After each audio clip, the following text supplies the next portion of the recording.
тяло, подложено на силата на гравитацията, придобива определено тегло. И точката, в която е концентрирана цялата тежест на теглото, се нарича център на гравитацията.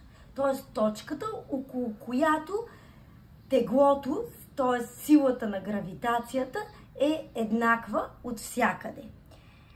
Ако ние намерим центърът на гравитацията, ние ще можем да балансираме всеки предмет.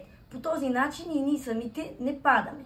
Ако вземем картоф и се опитаме да го балансираме на нашия пръст, ще ни бъде изключително трудно поради неправилната му форма, където не знаем къде е центъра на тежестта.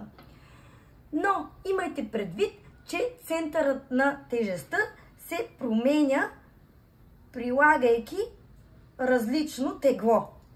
От теглото може да променим центъра на тежестта, а теглото е силата на гравитацията. Ето сега прибавихме вилиците от двете страни и ще променим центърът, като го снижим, слагайки тази клечка за зъби. И отново ще пробвам да балансирам на моя пръст.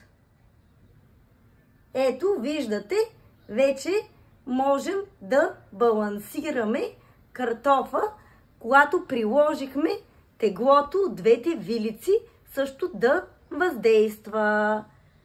Ще пробваме същото и да балансираме върху молив.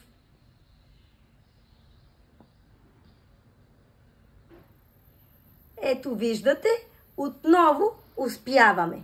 А преди това не можехме да намерим центъра на тежестта на картофа и да успеем да го балансираме. Ето. Така, знаете ли, че при хората, т.е. при различните полове, при мъжете и жените, центъра на тежестта е различен в тялото. При жените то е по-ниско, намира се около ханша, докато при мъжете е по-към гърдите. Затова жените могат да правят някои неща, които мъжете не могат. И сега ще видим това. Заради нашия по-нисък център на тежестта, ще може да направим следното упражнение, докато мъжете не могат. Какво правим? Поставяме си главата на стената, краката събрани. Вдигаме столчето. И сега се вдигаме. Ето, това движение може да го извършим заради по-ниския център на тежестта.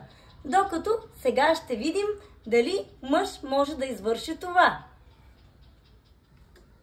Ще си постави главата, дигни столчето и сега си отлепи.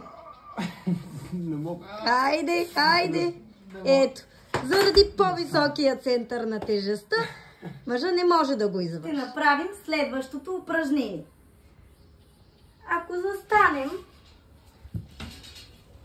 по този начин и след това от тази позиция трябва да си дигнем ръцете на гърба. Сега да пробваме мъжа дали ще може. Дигни се ръцете на гърба. Ясно да се каже.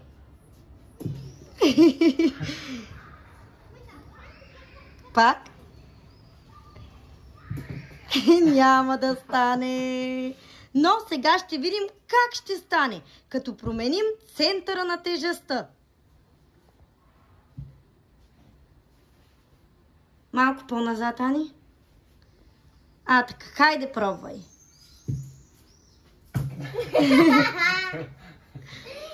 Хайде пак. Ани, малко по-назад.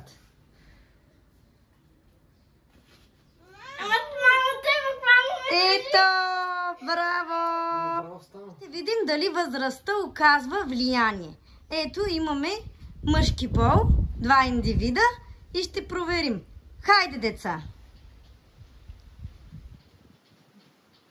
Ето, и двамата успяха, така че възрастта оказва влияние и все още тяхните център на гравитация е ниско. Браво!